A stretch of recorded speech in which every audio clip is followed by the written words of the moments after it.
For those burdened by debt, a debt consolidation loan may sound like the answer to all your prayers. And why not, diba? Especially since this relief option offers one highly manageable monthly loan instead of many.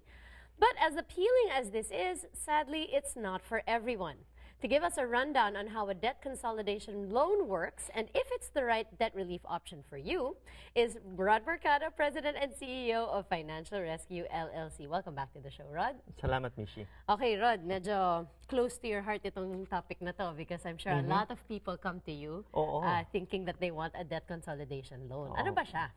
Ang debt consolidation, utang to, no? Nangungutang ka uli para ipambayad dun sa mga existing loans mo. So, umuutang ka para sa pagbayad ng utang mo. Oo, yung mga existing loans mo. So, halimbawa, meron kang 35,000 na utang. Pupunta ka sa isang bangko, tatanong mo kung pwede ka makautang ng 35,000 para pambayad mo dun sa mga existing utang mo. So, yun yung kinoconsolidate nila yung lahat ng utang mo. Bibigay mo yung mga details ng mga utang mo at didetermine nila kung pwede ka makapag-loan o hindi. Okay. So, why is it hard to get a debt consolidation loan? Kasi marami siyang conditions. No? Okay. Sabihin na natin na kadalasan ng tao, yun ang iniisip nila para mapadali kasi liliit yung kanilang interest rate. Tama yun. Mapadali, 1 monthly payment. No? Matatapos yung utang mo within 3 to 5 years. Kasi yan yung terms. Ayan yung mga terms, diba? Okay. Pero ang di nila alam, maraming conditions na tinitignan dyan. Tulad din na para ka nag-apply for another loan. For a real loan. Oh, because like, it is a loan. a credit card, parang ganon. Okay. So marami silang tinitignan mga evaluation. Titignan nila yung credit score mo. At titignan nila yung credit report mo kung marami ka bang issues. Diba? Okay. So, sige, pag-usapan natin yung mga iba't ibang tinitignan nila. And also, you know, for our nation to know that they look at this as a combination, no? Hindi lang yung, it's not one thing that will cause them to say yes or no. Dapat combination to combination of the whole scenario. Tama yan. Okay, so umpisa natin sa credit score. Ano ba ang maganda at ano ang pangit na credit score? Alam mo, para sa akin, ang magandang credit score, siyempre, yung mga nasa 750 pataas. Okay. Or 700 siguro, pwede na i-consider yan. Pero yung below, mga 680, pababa, medyo hindi na yung maganda. Okay, medyo warning sign na yun para sa bangko na hindi ka papayagan mag-consolidate na loan. Kailangan seriously consider mo na pataasin yun. Okay. Tapos yung mga ibang mga nangyayari sa credit report, katulad ng kunyari, may mga late fees, di ba? Issues yan, no? Ayan yung sinasabi ko kanina sa credit report mo ng mga issues. Ang dami mong utang. Tapos lahat ng minsan na-delay ka pa sa pagbabayad ng utang.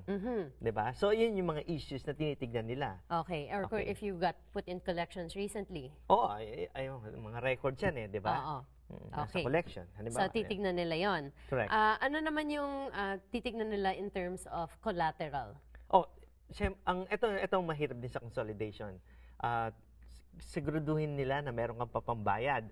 At kung wala kang maipambayad, at least meron silang collateral na makukuha mula sa'yo. So, usually, kotse, jewelry. Ang mahirap dito yung bahay. Kasi sa utang na maliit, let's say 35,000 yung utang mo, nakasangla yung bahay mo. Pag nagkamali ka, nagka-problema ka dyan, bahay mo ang mawawala or mapipilitan kang ibenta para ipambayad. So, mahirap yon. Okay. So, hindi ganun kadali ng consolidation. Okay. So, kailangan mo ng collateral at syempre, kailangan mo din ng sufficient income. Okay. Oo. Dapat meron kang steady flow ng income. Kasi nga yung sinabi mo, usually yung debt consolidation terms, dapat makapagbayad ka ng kompleto within 3 to 5 years. Oo, di ba? So yung titignan nila is, are you really making enough money to pay? So titignan nila yan. Kung ikaw, halimbawa, negosyante ka, titignan ng financial statements mo, talaga bang may steady flow ng pera. Ganon din sa'yo. Ikaw ba salaried, I mean, kung medyo paminsan-minsan may trabaho, minsan wala, at nakita nila yan, hindi ka siguro makakapasa dyan. Okay. And last but not least, syempre, yung pinakautang ang titignan nila. Kung napakalaki, at napakarami mo ng utang na kahit na yung existing mo ngayon ay nahihirapan na magbayad ng minimum, ay malamang di ka na pauutangin nun. Okay. So, kung mga kanation natin out there have tried to apply for a debt consolidation loan and have been denied, ano yung pwede nilang gawin? Iiyak na lang ba sila? Hindi. Hindi. May option ka na pilitin mo pa rin makabayad ng minimum payments. Di ba? kung yung kaya mo, and kaya lang nun, Kaya lang magsasuffer ka for life.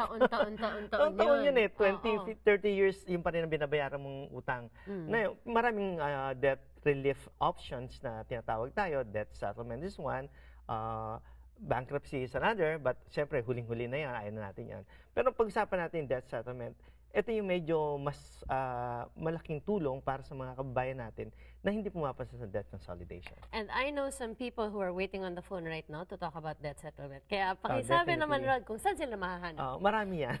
Marami tayong mga kababayan na natutulungan ng financial rescue. Tumawag po kayo sa 1-877-973-3287. Meron kaming website, financialrescuellc.com, at meron din po kaming Facebook. Okay, at may live chat pa O live sa website. sa website. All right. Yes. Well, thank you very much, Rod, for sharing all of this great knowledge with us. We'll see you back on the show very soon. Yes. Thank you so much. Okay, at para sa inyo mga ka-nation, there's more servings of adobo coming right up. Huwag kayong aalis.